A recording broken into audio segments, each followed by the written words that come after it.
Ang aming dokumentaryo ay ukol sa klase ng pamumuhay ng iba nating kababayan na nakatira mismo sa kabundukan, mga klase o uri ng kanilang kinabubuhay. Tatalakayin din namin kung bakit mas pinili nila manirahan sa paligid ng bundok kesa sa syudad. Nais din naming maranasan kung gaano kahirap o kadali ang umakyat sa isang yaman ng Pilipinas, ang ating kabundukan. Ito ay aming pinamagatang Face ng Bundok.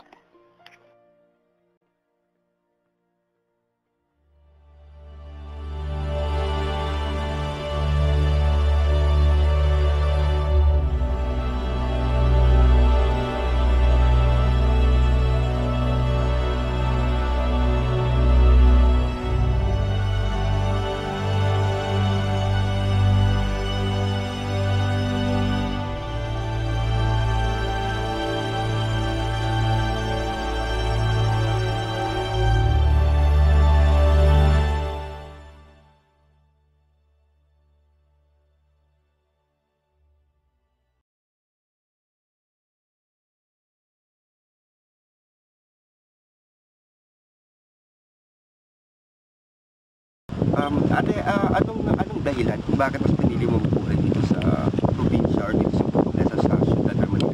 Kasi po dito sa probinsya, mas masarap yung ano nyo pakiramdam kasi wala kayong malalanghap na mga galing pabrika.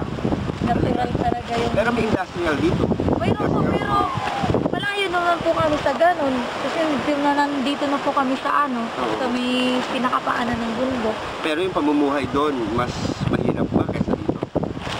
Hindi ko rin po ano, pero kung sa akin po, mas okay naman po yung dito. Mas okay dito. Ay, ano yung estado naman ng bundok dati? Kasi sabi mo nga kanina na 15 years ka na nandito. So definitely nakita mo na yung bundok before. Dati po kasi wala pang mga gantong kakahuyan. Maganda pa po yung ano dito. Tapos yung dyan, tsaka yung daan po hindi pa ganyan kalalim. So lumalim na lang dahil ba sa mga kaingin or dahil sa mga taga rito rin? Pag-aakit-akitin po dito ng mga ano. Ay, maliban at sa pagtitinda mo ng buko dito tuwing may akyat ng tuwing Sabado-Linggo, meron ka ba bang ibang kinabubuhay? Meron po, nag-ano kami, yung nagkakaong.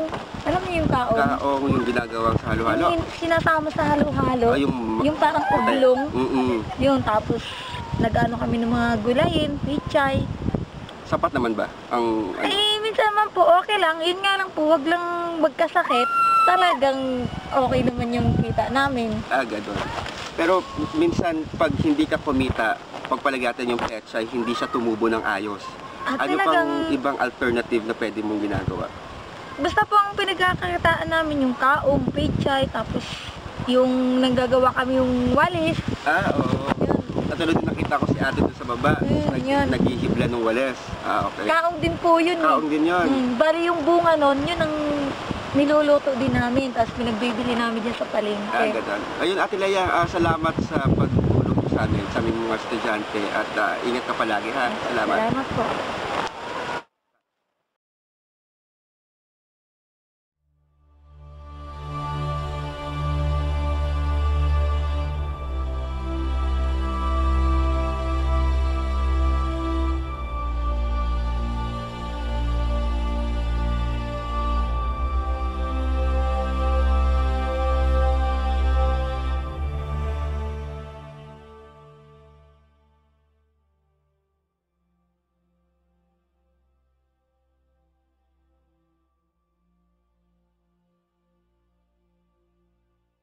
Magandang araw po.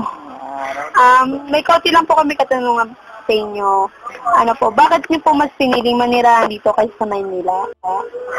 Sigareto kasi gusto ko. Mismo sigareto. Kaya, Dito na kami nanirahan. nais ko lang po itanong, total taga dito naman po kayo. Ano po yung estado ng bundok sa dati sa ngayon po? Parang yun pa rin. Wala pa rin pagbabago. Ganun at ganun lang din po.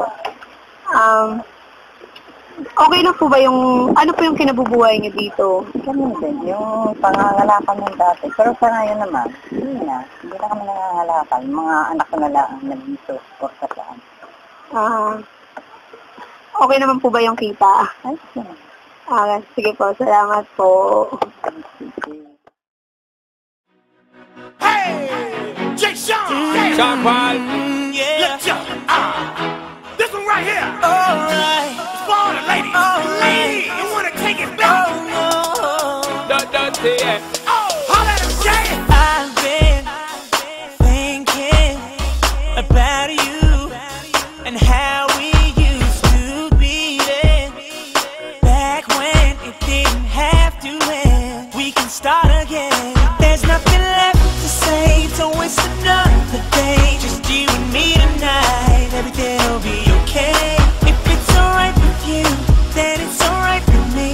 Baby, let's take this time and let's make you memories. Let's go. Do you remember? Do you remember? Do you remember all of the times we had? Do you remember?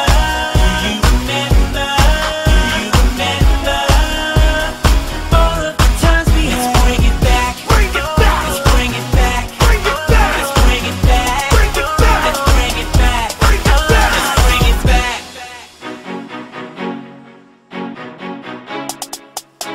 Yo, Jay, sing to these ladies.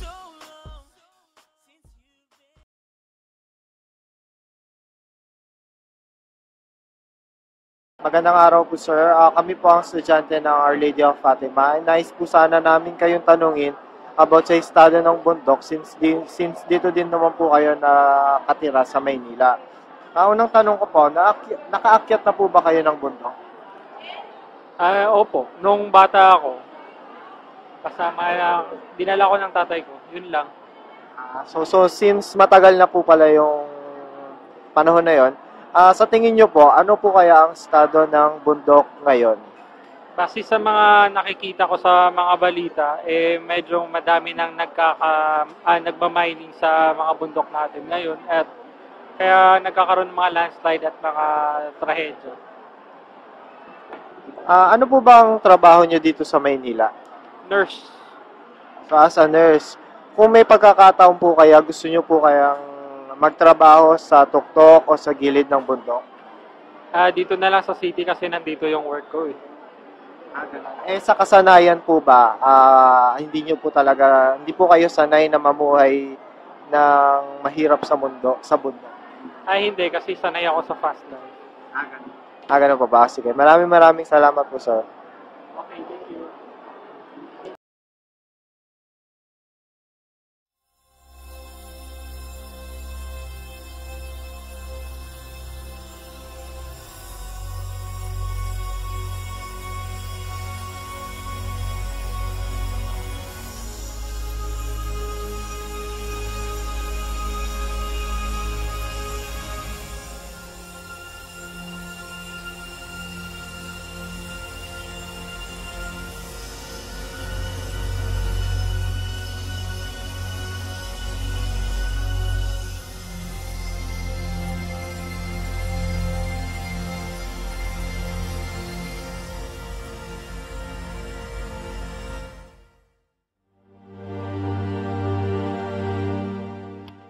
Base sa aming naisagawang pag-aaral, mas pinili ng ibang kababayan natin ang manirahan sa paligid ng bundok.